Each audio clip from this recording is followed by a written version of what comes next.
Om Sai Ram. Hello दोस्तों, आज मैं आपके सामने साईं सच्चरित्र का अध्याय नंबर 1 प्रस्तुत करने जा रहा हूं। यह कार्य मैं श्री साईं की प्रेरणा से कर रहा हूं और उन्हीं को समर्पित करता हूं। तो चलिए शुरू करते हैं। अध्याय 1, वंदना। गेहूं पीसने वाला।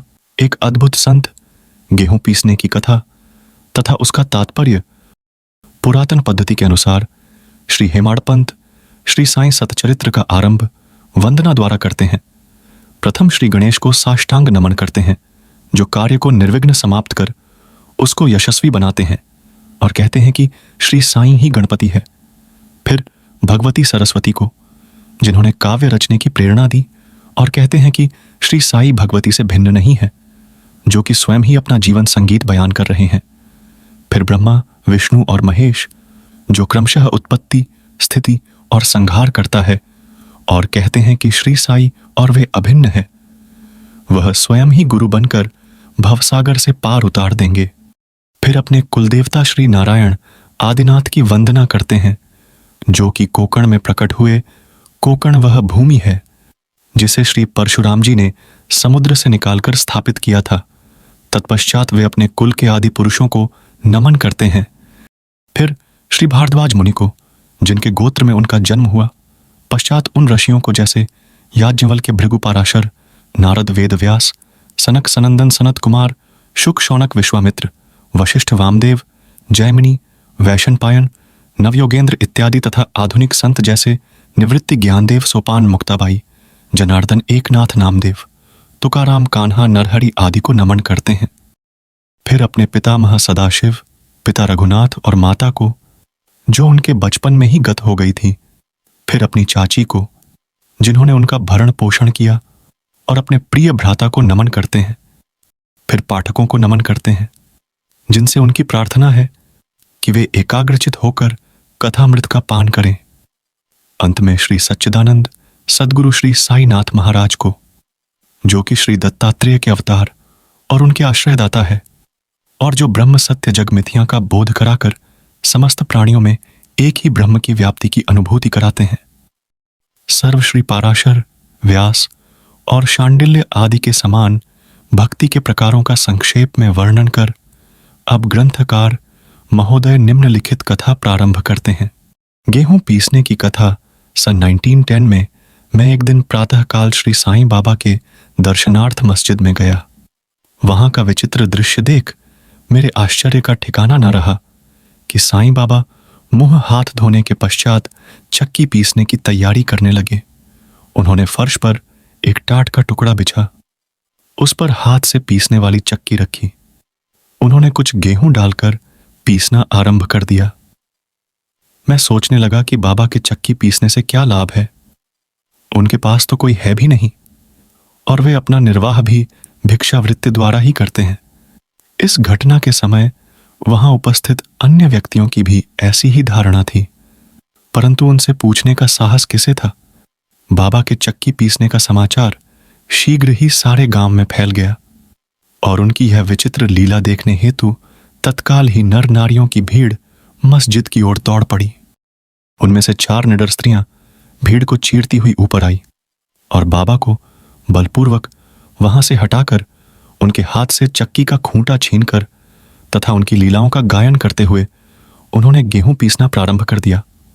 पहले तो बाबा क्रोधित हुए, परंतु फिर उनका भक्तिभाव देख वे शांत होकर मुस्कुराने लगे। पीसते पीसते उन स्त्रियों के मन में ऐसा विचार आया कि बाबा के ना तो घर द्वार है, और न इनके कोई बाल बच्चे हैं, तथा न कोई देखरेख करने वाला ही है।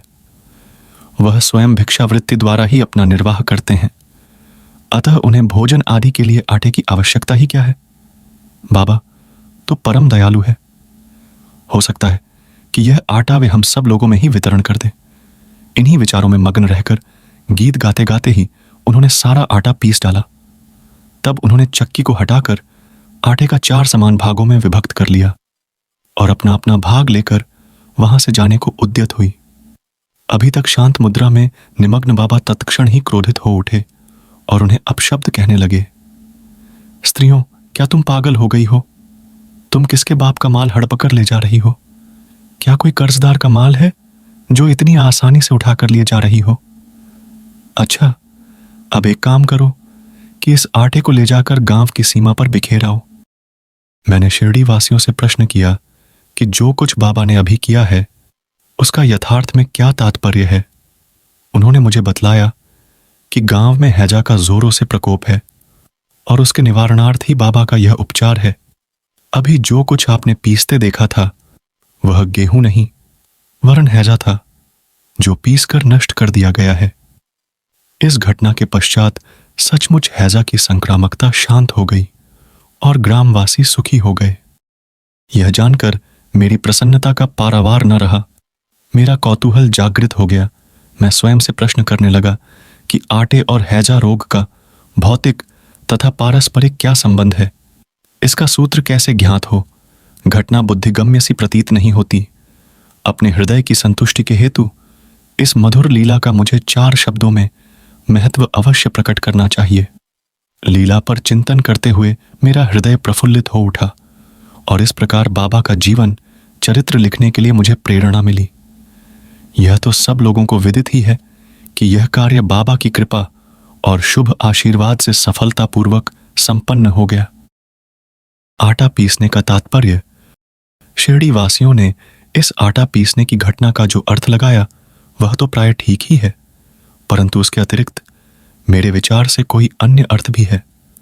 बाबा शिरडी में 60 वर्षों तक रहे और इस दीर्घ काल में उन्होंने आटा पीसने का कार्य प्राय प्रतिदिन ही किया। पीसने का अभिप्राय गेहूं से नहीं वरन अपने भक्तों के पापों, दुर्भाग्यों, मानसिक तथा शारीरिक तापों से था। उनकी चक्की के 2 पाटों में ऊपर का पाट भक्ति तथा नीचे का कर्म था। चक्की की मुठिया जिसे पकड़कर वे पीसते थे वह था ज्ञान। बाबा का दृढ़ विश्वास था कि जब तक मनुष्य के हृदय से प्रवृत्तियां, आसक्ति, घृणा तथा अहंकार नष्ट नहीं हो जाते, जिनका नष्ट होना अत्यंत दुष्कर है, तब तक ज्ञान तथा आत्मानुभूति संभव नहीं है।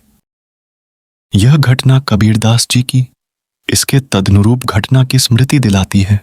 कबीरदास जी एक स्त्री को अनाज पीसते देखकर अपने गुरु निपट निरंजन से कहने लगे कि मैं इसलिए रुदन कर रहा हूं कि जिस प्रकार अनाज चक्की में पीसा जाता है उसी प्रकार मैं भी भवसागर रूपी चक्की में पीसे जाने की यातना का अनुभव कर रहा हूं।